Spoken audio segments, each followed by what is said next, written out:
gets you as you watch it, even though you're not playing in the game, you're not a football player, is because we all have these little struggles.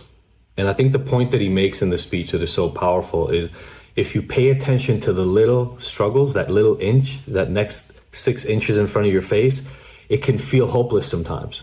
Or it can feel like, why am I doing this? Why does this matter? And he ends up reminding people of two things, really. He reminds people that those little inches, and they stack up over a game, but they stack up over a season. They stack up over a lifetime, right? And in football, that's a real thing, right? Like running records and catching records, right? And receiving, it actually stacks up in terms of inches.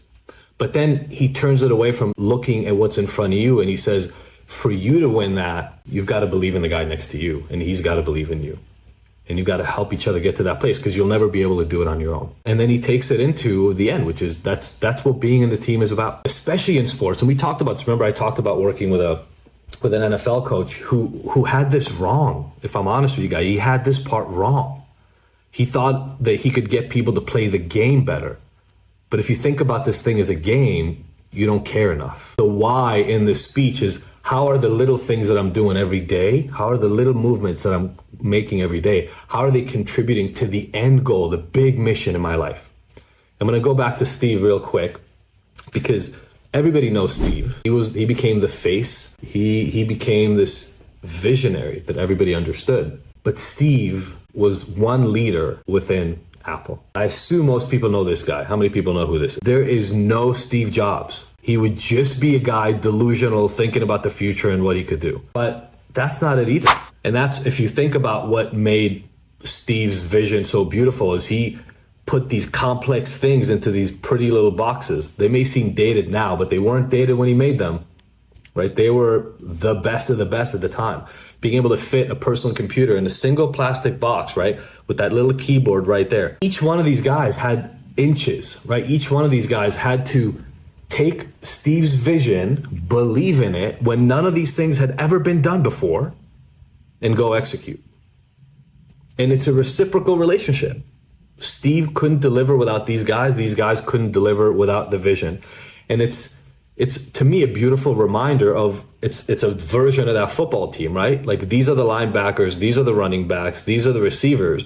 Everybody loves to know the quarterback, but the quarterback's one guy. Without these guys, he's standing there alone. So again, I want you to think through each level of your team, above you and below you, sideways. Who are these people for you? The conversation to deliver these visions. I mean, Johnny Ive talks about Steve shooting him down regularly about designs, getting him to make it simpler, easier, more intuitive. But that's what ended up delivering. I said this already, but it goes both ways to me, right? The people below you on your team need to be empowered. Some of them might be on here right now and some of them may not be. It is your job in extreme ownership to empower them to speak to you when they don't understand the purpose. If they don't buy into the mission, it's your job then to explain the why to them. They need to understand it, right? Long gone are the days. I know there's a bunch of GE guys here, but long gone are the days where people feel like it's enough to just say, go do it. Why? Because I said so. Because that's what your mission is. Those days are gone. People need to believe in order to stick around long term and really feel like they're bought into what is happening there. While Steve was prepping supposedly to be the CEO, Steve didn't make it as a CEO while Scully was around, because he ended up getting ousted from his own company in 1985, partially because of infighting with John. And I'll show a quote from John a little bit later as we get there. John Scully came from Pepsi, and the idea was, can we make Apple a brand like Pepsi became a brand under John's? But John had to be bought into Steve's vision in order to understand where they wanted to take Apple, right?